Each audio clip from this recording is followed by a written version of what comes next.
released as soon as I get the historical notes formatted and submitted to the author. We're thinking sometime in late spring. Yeah, thank you. Thank you. Okay. Thank you very much. Again, Darrell Bullock. I want to point out that Darrell has been with Special Awards from the very beginning. Darrell was a board member for a couple of years and has been just supportive and always been, and that's why we absolutely wanted him to be part of our 10-year anniversary. So give it up for Darrell.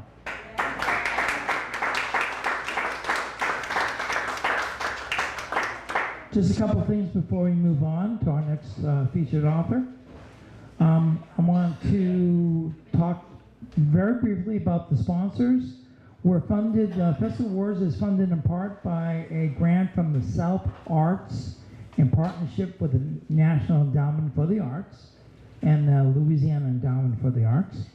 The Festival Awards is supported in part by a grant from the Louisiana Division of the Arts, Office of Cultural Development, and Department of Culture, Recreation, and Tourism in cooperation with the Louisiana State Arts Council as administered by the Acadia Center for the Arts, or ACA. The Festival Awards appreciates partnerships with the Acadiana Writing Project. Mr. Toby Daspit is here tonight.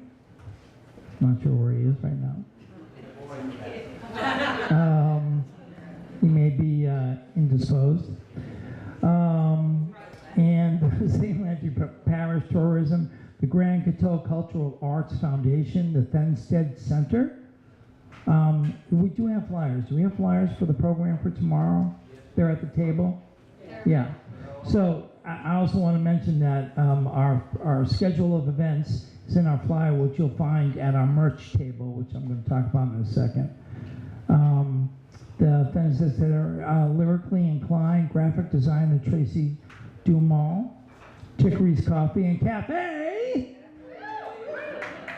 and Giles Auto Rent, who very nicely are lending us a van to pick up our drive-by students in Opelousas tomorrow. And Nunu's Art and Cultural Collective, where we were at last night for a very special event. If you haven't been to Nunu's, go check it out. They're in Arnoldville. It's a fantastic creative space and gallery. We're also supported by many generous donors of our community and from you all and from people from all over the country. So thank you so much for your support, both spiritually and financially. We're going to move on now. I do want to acknowledge that Baton Rouge is in the house tonight. We have a group from Baton Rouge. They have a table set up right here in the corner. So please, it's a slam group, right? We're over here. Okay, slam group? Yeah, from Baton Rouge. What's the name? Word Crew? All right. Do you want to come up and just introduce the group real quick?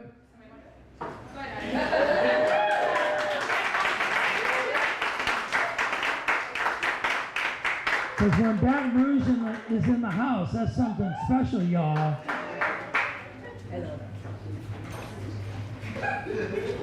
Hi, my name's Nadia. I'm a part of that beautiful group in the back called Word Crew. We're from Baton Rouge. So there's me. I'm the newest member. Well, no, there's another new member, but I'm slightly more newer. And then back there's, I consider her, I guess, our leader. I was gonna say that. Her name is Desiree. She's the lady with the gray hair. And then there's the little children that's sitting around her. There's Calvin. He got the glasses and the red sweater or cardigan, whatever. And then there's the girl with the dreads. Her name is Jaden. She's kind of got her head crooked. And then there's Bianca. She's on her phone. I don't know what's wrong. Oh, there she's waving. Then there's Blair with the red on. And there's Imani sitting, looking. I can't see her, but she got the purple one. Hey, Imani. And then kind of over in this section, he's kind of all the way away from us. But there's Donnie, and there he goes, waving his hand. So That's us. Let's hear it for Baton Rouge, Slam Poet. It's really nice for them to come all the way out here to support us, and we will come and support you. Yeah, absolutely. I do want to mention that we have a merchandise or merch table. Lovely Barbie is hosting, and volunteers are over there manning the table, and we have t-shirts and buttons and hats and all kinds of doodads. Do you have any books by the And we have books. We do have books. So maybe the authors will make their way over to the table at some point to sign a book. That will be a keepsake. And you can pick up the information for tomorrow's schedule as well. We are jam-packed tomorrow. Okay, so at this time I'd like to bring Avery back, and she will introduce the next poet to you.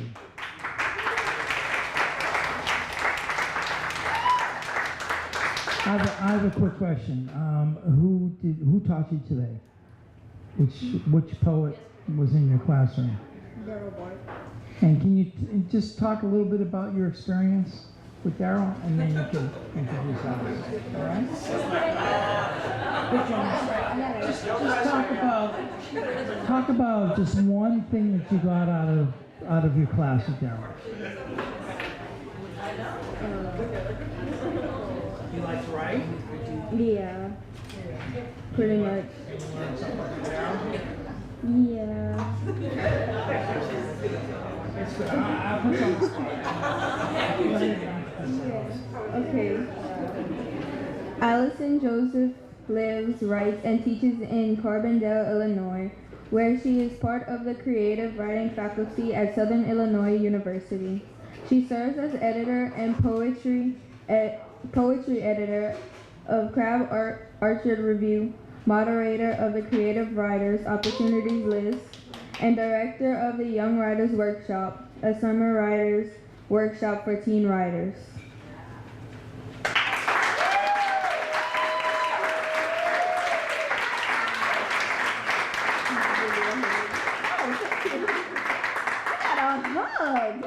Wow.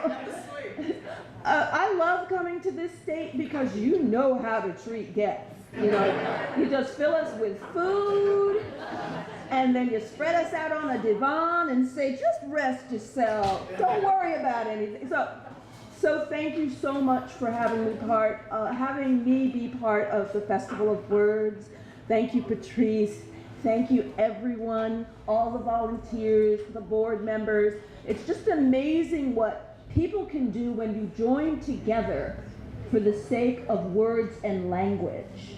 And in this time when words are being smacked around and abused and hurt on a daily basis, just words, you know? Plain old words. I wrote a poem where I tried to reclaim the word sad because it's been so abused. It's been so harmed. So I'm going to start with some sad poems, because every poet's got sad poems, and then some love poems, because I think every poet has love poems, and some tributes. And I want to say hello to my friend Julie Kane, who's another former Louisiana poet laureate.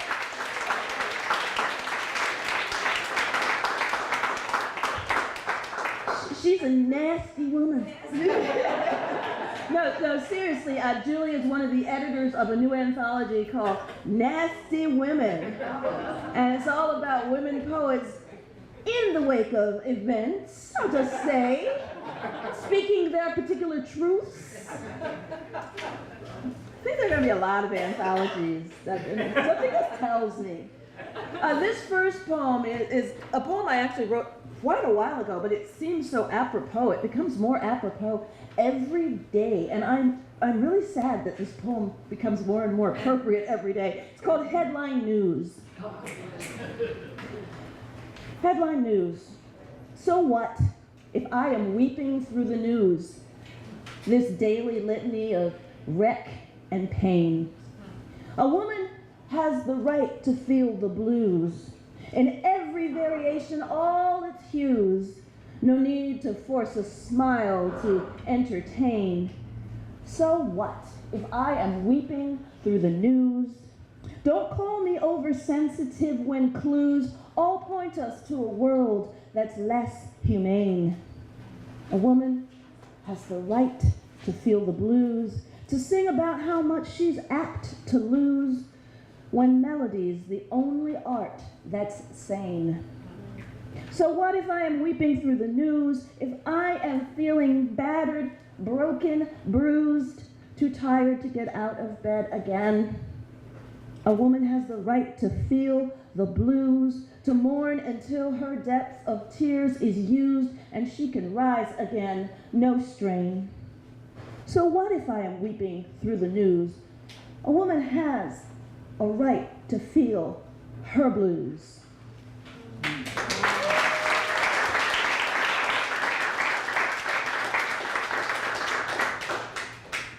I'm really jazzed to be reading with another former poet laureate, Daryl Burke, who I am so pleased to have finally met after many years of Facebook friendship, and to read with Patricia Smith, who in my cosmology is the poet laureate of funk. And I'm reading this next poem for Patricia because one of my favorite poems by Patricia is her Motown ghazal. And if you know the ghazal form, it's an ancient Arabic form in couplets, and what she does with it is just so fine. So this is a similar sort of Motown poem, and I wanted to read it for her. It's a paradiddle, which is a form that was invented by Billy Collins, that dude. And he invented it as a joke, because he was like, okay, let me invent a form that was so difficult and so maddening that no poet would ever attempt it. Because I'm Billy Collins. Because I'm Billy Collins. I'm going to do that. And then there was an anthology of everybody's like, okay, right. We don't show you, Mr. Man. Because you do that when a poet throws out a challenge, particularly someone of his stature. It's like, you can't do this. Everybody's like, yes, we can. So this is Paradiddle for Motown. And it's another poetic form that has a lot of repetition, so bear with me. Paradiddle for Motown. The backup singers sway from side to side. The backup singers sway from side to side. In bouffant wigs and pointy heels, they dance. In bouffant wigs and pointy heels, they dance. Bouffant wigs, pointy heels, the singers dance. They sway from side to side, back up and in. Temps and tops sing swelling songs of love. Temps and tops sing swelling songs of love. Backed by tight drums and bass syncopation. Backed by tight drums and bass syncopation. Swelling syncopation, tight temps and tops sing songs backed by love of drums and bass. Flo, Mary, and Diana coo demurely in place. Flo, Mary, and Diana coo demurely in place. Three skinny girls who made it past Detroit. Three skinny girls who made it past Detroit. Three skinny girls who made it demurely. Flo, Mary, and Diana coo in place past Detroit. Drums and bass, backed by syncopation. Tight temps, tops, Flo, Mary, and Diana. They coo and sway side to side, back up. From past Detroit and demurely in pointy heels, three skinny girls who made it dance in place. Bouffant wings swelling, the singers sing of love songs. All right then.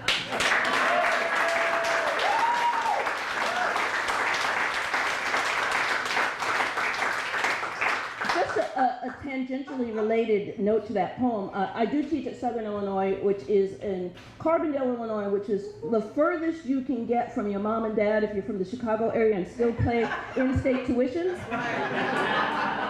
And we recently had homecoming on campus, and I found this amazing picture that I have to write a poem about, because apparently in 1967, the year I was born, Flo, Mary, and Diana were actually at Southern Illinois University. They did a concert there. And the picture is amazing because it's the three of them, and Diana's like this. Mary's kind of like,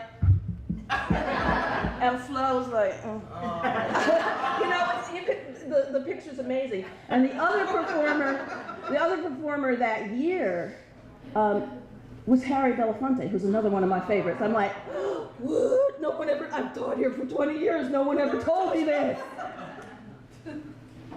So, another Illinois-Louisiana connection is how corrupt our governments are. Both states have, you know, we have several governors right now that are in prison.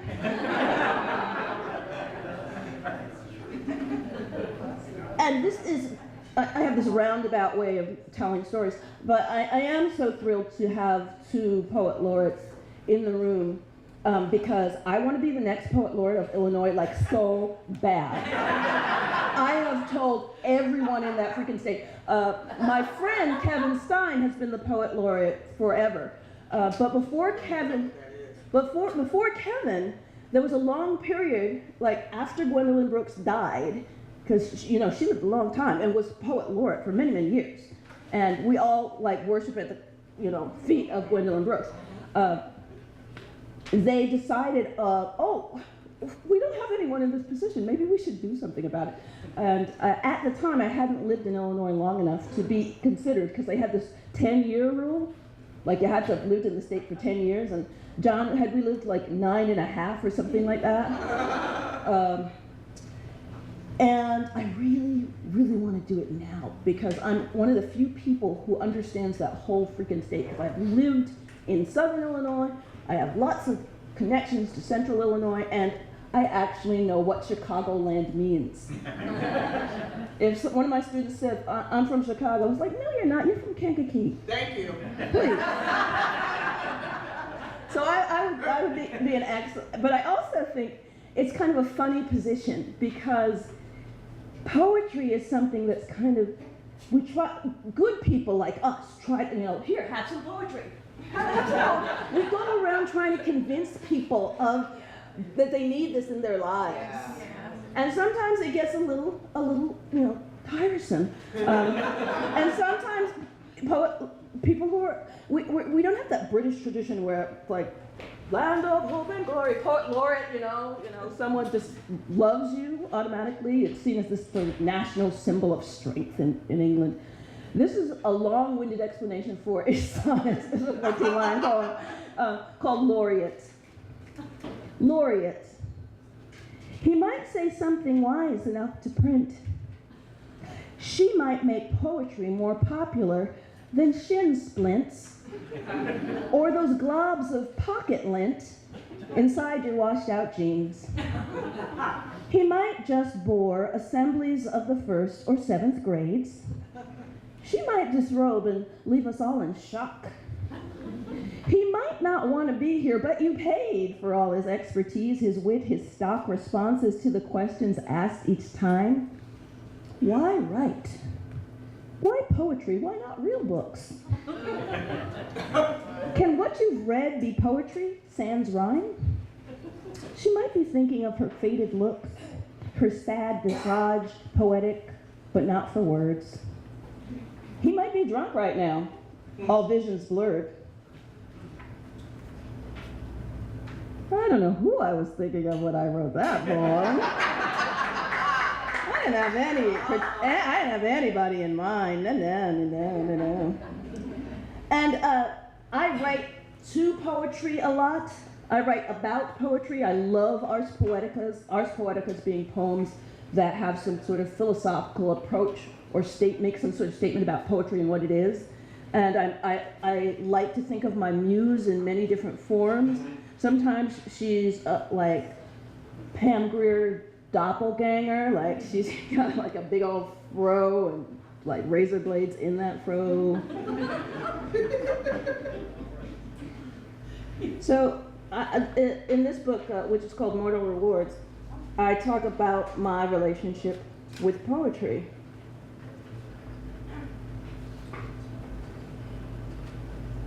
So this is me and the muse, and we're going out for a morning jog. Me and the muse used to run together, her breath effortless, Her thighs, lean machines that powered her through sweatless miles, while I gasped and fluttered to keep up with her, falling behind as she growled, "Keep up, I don't have time for slackers," leaving me panting and dripping under unrelenting sun or snow, downpours or droughts. She believes she can fly, and truth is she can, hovering over the pavement like some lower order of angel, saintly but still into glasses of Pinot at sidewalk cafes. She had no empathy for my writer's block symptoms, crushing headaches, red-rimmed eyes, insomnia that leads to arrhythmia. She tells me, "Suck it up, buttercup." She tells me, "Move it or lose it, lard limbs." She's meaner than a commandant, than der Kommissar. And I don't turn around unless she tells me to. Her voice whips smart, supernova hot. I couldn't love her more, hate her more. And the day she left, tossing her running clothes and sneakers into a diamond-studded gym bag, I cried for hours, stuttering like a fool, seared and squashed, left by the roadside until scraped away, bones not even a vulture would pick.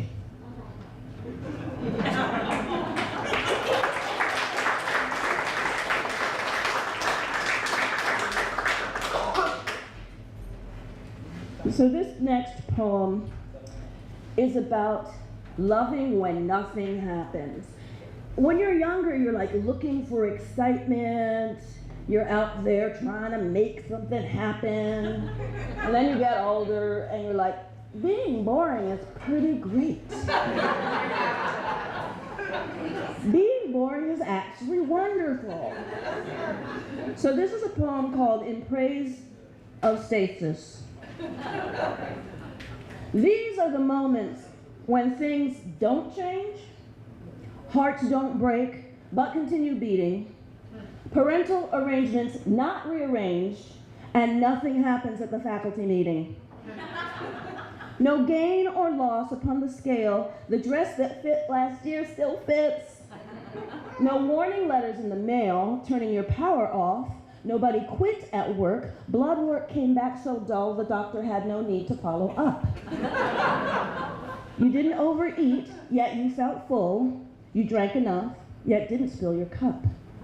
Your parents have their minds and lives. Your in-laws visit and keep their cool.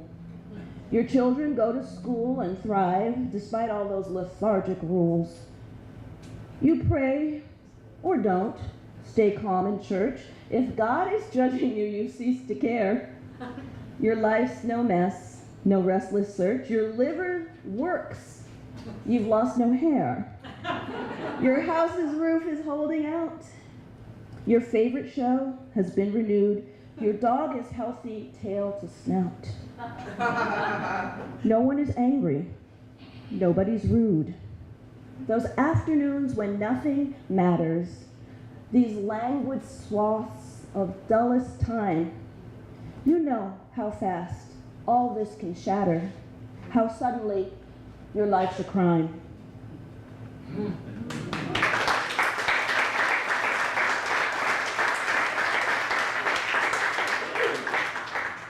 I'm gonna read some love poems. Love poems. Because I have this little book and it's full of love poems. Isn't that pretty? Pretty. And the nice thing about this particular book is my husband John Tribble and I share a press called Glassliar Press. They're out of Glenview, Illinois, and they did his first book, Natural State, and they're going to do his third book, God of the Kitchen, and they did this little book for me, and it's all sonnets. So I'm going to, make him embarrassed. The difference between us as poets is that John tends to be more narrative and storytelling, and I tend to, I do some storytelling, but I tend to be more lyric, which means I tend to embarrass him more at my readings And I have to beg for a love poem. It's like, can I get some love? No, I don't. He has some sweet love poems for me. So this is called Crazy. I love your every molecule and cell, your mitochondria and DNA, the wrinkles in your skin, the way they play around your eyes and mouth. I love you well and healthy in your gait. I love you ill and sickly in my arms, your skin gone gray. I love your limbs and muscles in their play, your sweaty trembling in earthly chill. But I won't love you better when you're dead. Won't find maturity in grief and pain, resorting to my infancy instead of mourning with restraint. I won't be sane when you are taken from our marriage bed, your skin to never liven it again.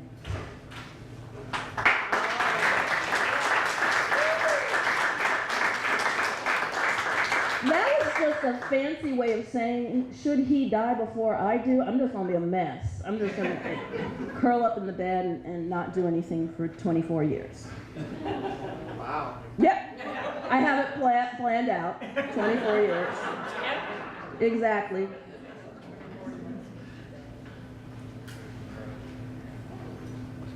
This is called Blank.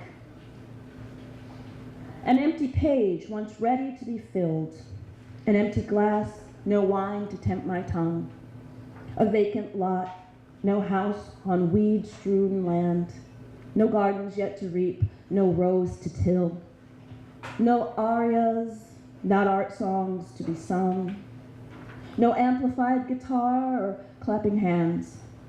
No blown glass beads or silver hammered thin, adorning ears or throats. No violins or harps.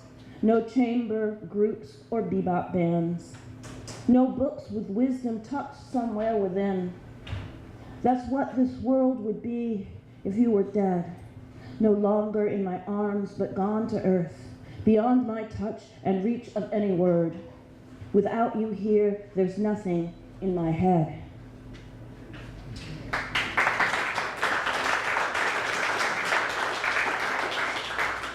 But not all the poems in this little book are necessarily love poems. I wanted to write a poem in which I could curse but get away with reading the poem, say if I were to visit a high school, which I did this morning. I didn't read this poem though, but I do love sly ways of being naughty. I'm a very big fan of that. Now, direct ways of being naughty can get boring. One of the most boring things I remember growing up, there was this British comedian who used to be, I guess he was syndicated in the US, but his name was Benny Hill. And the Benny Hill show was the most boring thing to me because all he would do was like chase buxom women around. It's like, there's no art to that. You can find him on YouTube. You can find like clips of the old show on YouTube. It doesn't age well. So here's a poem called Expletive. I don't say it a lot, but when I do, I relish each explosive bit of sound. The F that kicks its way out of my mouth, announcing nothing anyone can say will change my mood. That sulky letter U that puckers up my pouting lips around this fine obscenity. The C uncouth, colliding into K, get out its way.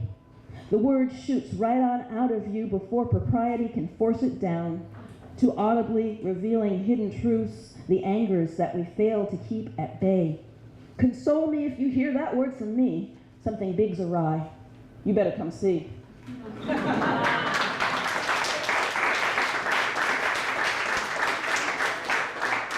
I'm just going to read a few more. I saw today that Sears is closing more stores. And I have a Sears poem because I equate Sears with clinical depression.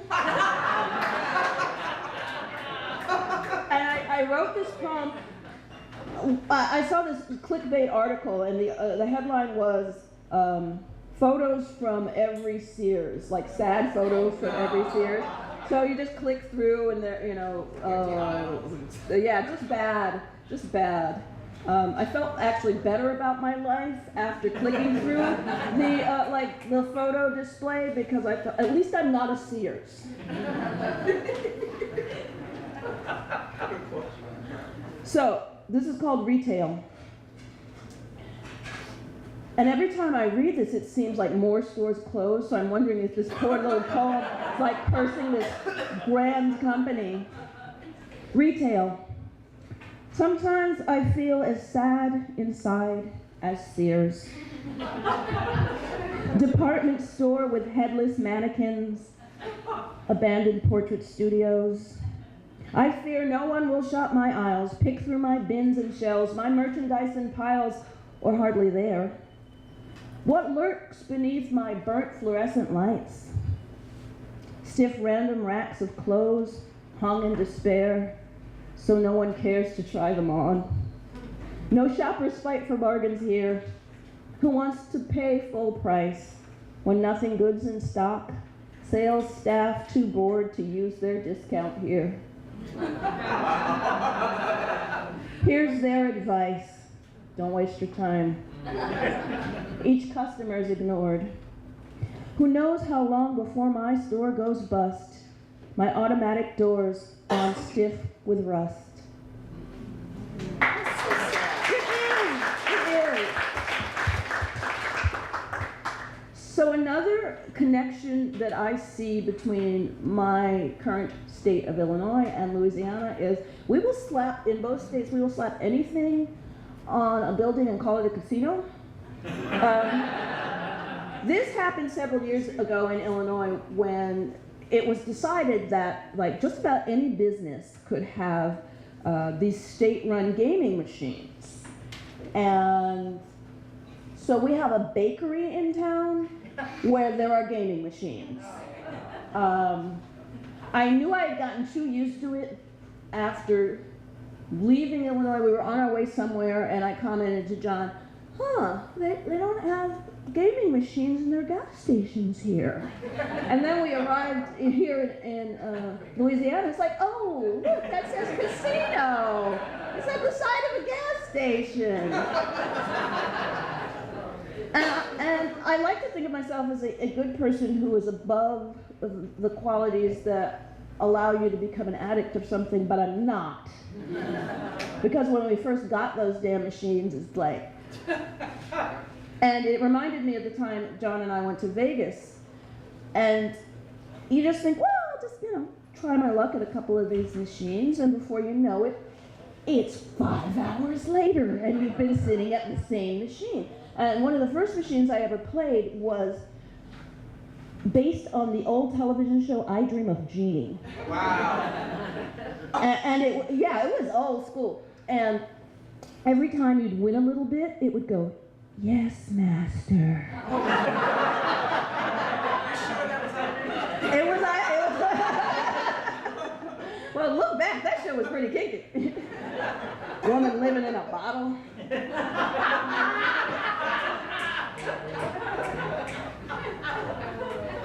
So this is my tribute to my gaming addiction, which I do manage to if I just stay out of the bakery, I avoid the cupcakes and the machines. This is called Vegas, baby. And I apologize to John Milton because of what I do to one of his famous lines. When I consider how much I have spent these dark casino days, my pockets wide, hunched at a slot machine, I try to hide, my spine a question mark, so sore and bent from all my gambling. Should I present myself at Gamblers Anonymous to chide my misbehaving soul? I have denied my problem with these slots, tried to prevent lost nights of thinking what I really need is losing cash until I win. I think it's best if I don't ever come back to this state where everybody seems to be on speed, up every night without a moment's rest. But what if this one pays? If I just wait?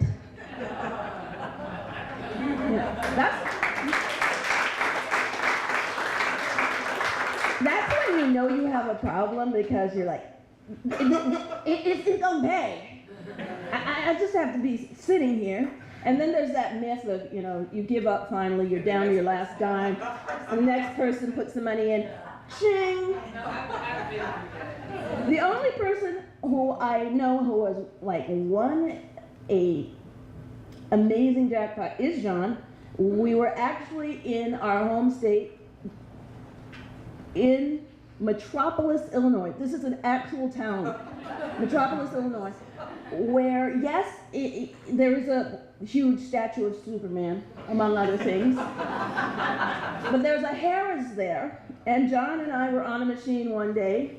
This was after a catastrophic storm forced us out of Carbondale into Metropolis. Yeah, a storm called a derecho, which literally bent trees out of the ground. So we couldn't live in Carbondale. We had to, of course, had to go to a casino boat hotel thing. And we were playing this game based, like all the slot machines I know seem to be based on like old shows or television shows. This was based on a show called, and I used to watch this show with my father as a little girl, Press Your Luck. Oh, yeah. Press Your Luck was this game show where you had this little whammy character come up if you were eliminated, and the whammy character would like do a Michael Jackson spin. And John actually won. How much did you win that night? $1,600. He actually won $1,600. Mm-hmm. So some people have the luck. So thank you so much for listening to me ramble and talk and tell stories. Because I don't have enough to do, I decided to start my own little publishing operation, and I decided that I wanted to publish, since I have a strong interest in formal poetry. I read a lot of free verse too, but I have a strong interest in formal poetry, and I wanted to start a chapbook press for women, yes, gals, who write a lot of formal poetry. And though I've been involved with Crab Orchard Review and Southern Illinois University Press, I'd never done this entirely by myself before, so I had to learn how to do a lot of things to produce a book. So I self-published a book. I'd never done that before. All my other